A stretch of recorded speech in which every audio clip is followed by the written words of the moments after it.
Hey guys, Icy here. In this video, I want to go over my preferred setup using the Oakensoul ring for PvP healers. We're going to cover all 6 classes, so make sure to check the timestamps if you want to skip around. 1 bar healing is definitely viable and a ton of fun. And with that said, let's just jump into the build.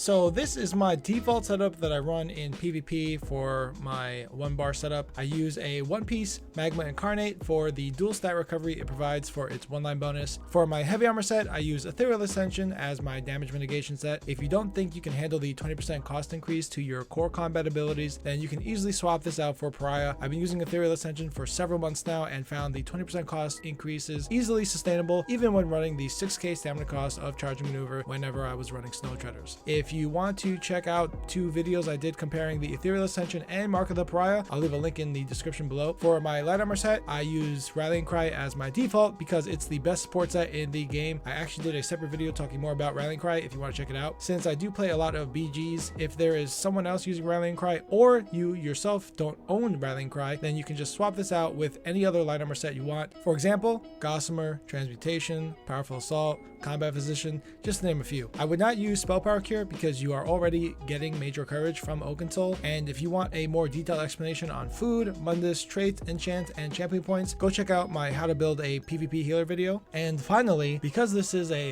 1 bar healer build, you absolutely want to use Oakensoul, and the tooltip reads, while equipped, you are unable to swap it between your primary and backup weapon sets and gain Major Berserk, Courage, Brutality, Sorcery, Prophecy, Savagery, Force, Protection, Resolve, and Heroism, as well as minor Fortitude, Intellect, and Endurance. Now, I'll try to break it down really quickly on how a healer benefits from all these. When we look at the strength of our heals, we're getting a big boost to our spell damage thanks to Major Sorcery and Major Courage. We also have our chance of crit healing increased thanks to Major Prophecy. In terms of survivability, we have our armor buff always on thanks to Major Resolve, as well as Major Protection for that nice 10% flat damage mitigation. For our resource sustain, it's actually pretty massive because Oakensoul is providing the minor Fortitude, Intellect, and Endurance, and when you use a tri-stat potion, you're actually getting the major versions of those same buffs, equating to huge increases to your recoveries. And for our damage, which we technically don't really invest in, but we're not going to complain about it, we're getting a nice boost from Major Berserk and Major Force, as well as the majors we mentioned earlier for Sorcery, Courage, and Prophecy. Lastly, the Jack of all trades, Major Heroism, which helps us cast our ultimates more frequently. This covers all of those 4 aspects: healing, survivability, sustain, and damage, all depending on which ultimate you wind up choosing. Now for the skill selection, I'm going to break it up by each class, but first let's go over the core foundational skills for 1 bar setup: Illustrious Healing, Race Against Time, and Radiating Regeneration. Illustrious Healing is a solid ground high with a cheap cost and easy to sustain when recasting to keep up with the mobility of PvP. Race Against Time is non-negotiable. You need a way to be mobile and also cleanse the snares and immobilizations that are abundant in PvP. The only exception to Race Against Time is if you're wearing Snow Treaders, then you can use some other alternative form of Major Expedition like Deceptive Predator or Charging Maneuver. Radiating Regeneration is a solid, smart, targeted heal over time that can target 3 people within range. Sometimes I like to say that you're not even a healer if you don't have that ability. Now, before we go over each class, it is very important to understand that I am always adjusting my class skills based on each situation for either more healing or more damage. And you'll always notice that I have a pattern to my setups, and in this case, I opted for a class burst heal on my slot 2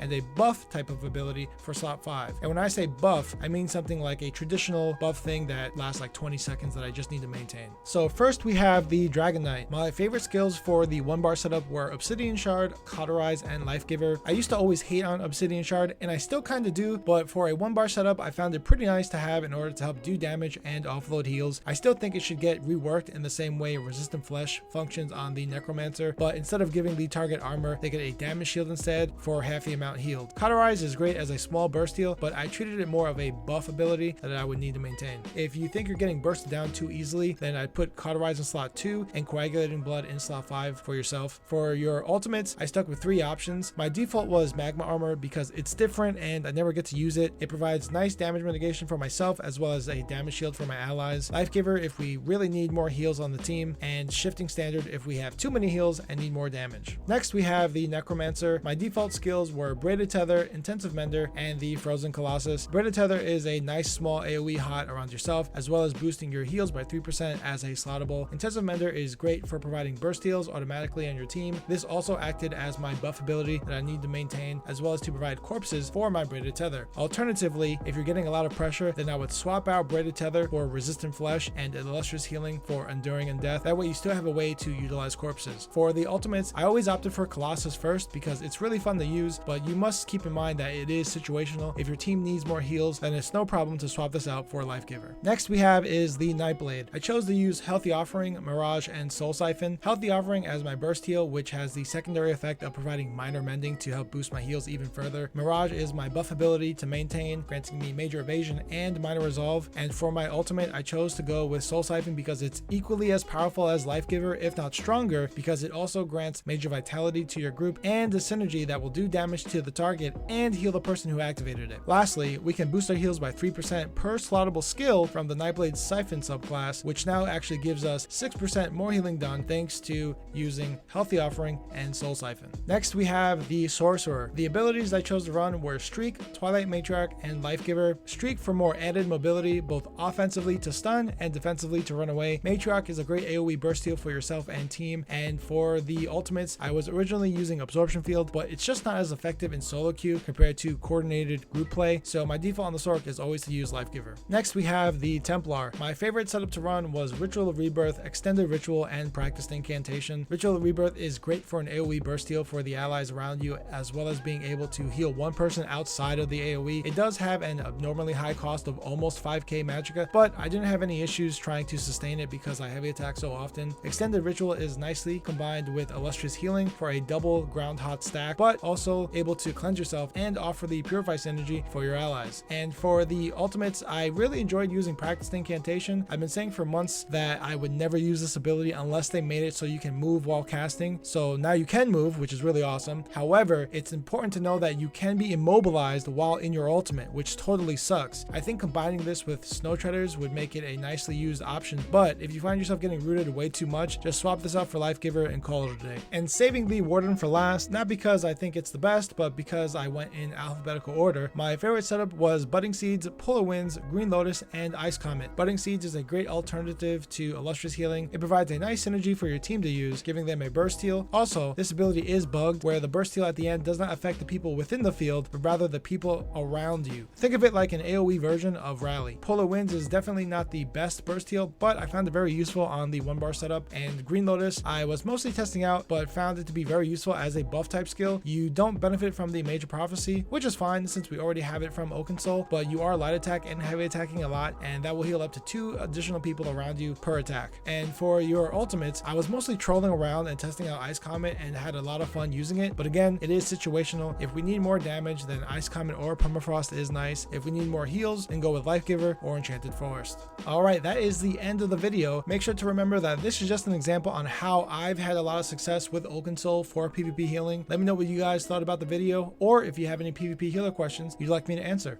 See ya.